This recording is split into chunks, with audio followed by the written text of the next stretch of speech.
Assalomu alaykum, aziz tinglovchilar. Bizga tushgan masala quyidagicha ekan. Qidiruv tizimi orqali quyidagi qidiruvlar amalga oshirilganda jadvalda berilgan qiymatlar ma'lum bo'ldi, deyapti. Demak, mana jadval berilgan bizga. So'rovlar yuborilganda mana shunday sahifalar soni kelib chiqqan va bizga shart qo'yapti, oxirgi so'rov natijasini aniqlang, deyapti. Demak, biz mana bu oxirgi informatika va fizika so'rovini nechta sahifa chiqishini topishimiz kerak ekan.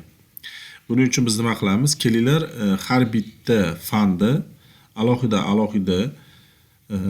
Venn diagrammasiga ranglar bilan ajratib, shaklni o'zgartirib kiritib olaman. Mana matematikani demak, ko'k rangdagi shakl orqali aylana shaklda, informatika qizil, fizika esa yashil.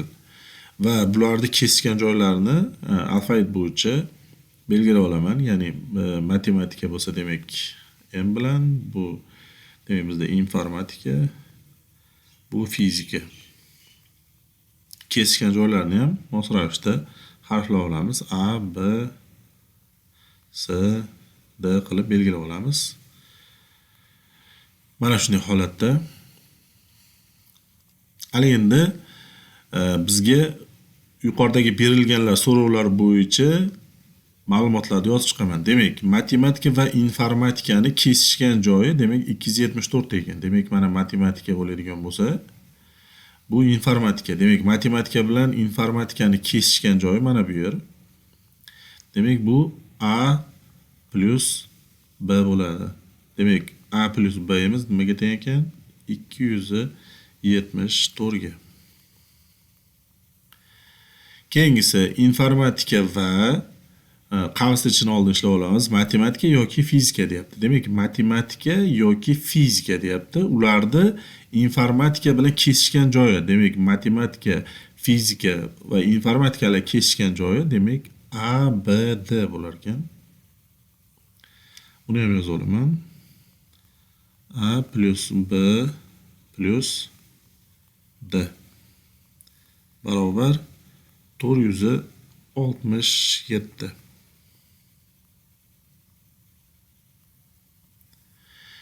Endi keyingisi aytyapti, matematika, informatika, fizikalarda, ya'ni uchalasini kesishgan umumiy joyi.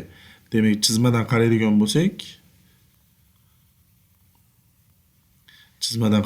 bo'lsak, mana bizda matematika, informatika va fizika uchun umumiy joy mana bu yer. Ya'ni uchalasi ham bor shu yerda. Demak, bu B nimaga teng ekan? 104 ga teng ekan. Bizdan informatika va fizikani kesishgan joyini toping, deyapti. Demak, informatika bilan fizikani kesishgan joyi bu B bilan D bo'ladi. Demak, biz nima qilishimiz kerak? B plus D ni topishimiz kerak. Buning uchun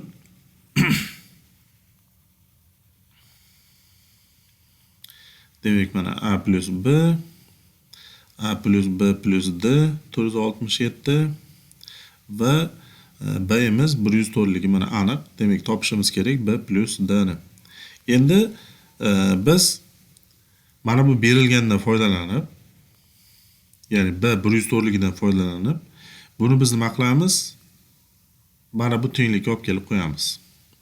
B ni o'rniga qo'yganimizda A chiqadi. Ya'ni 104 ni mana bu yerdan biz ayirib olganimizda A imiz nechaga teng bo'lib qoladi? 170 ga teng bo'ladi. Ya'ni 274 dan 104 ayirsak 170 bo'ladi va bu A ni qiymatini mana bu yerga olib kelib qo'yadigan bo'lsak, o'z-o'zidan bizda nima chiqadi? B plus D chiqadi. Chunki bizdan B plus D ni so'rayapti. Demak, 170 ni 467 dan ayirib qo'yishimiz kerak ekan. Demak, 170 ni mana bu yerdan ayirishimiz kerak. Ayiradigan bo'lsak, demak 7. Kelin mana bu yerga yozay. 7. 16 dan 7 ni ayiradigan bo'lsak, demak 9. 3 dan 1 ketadigan bo'lsa 2. Demak, informatika va fizika so'rovi bo'yicha qidiruv berganda ekranda bizda 297 ta sahifa topilar ekan.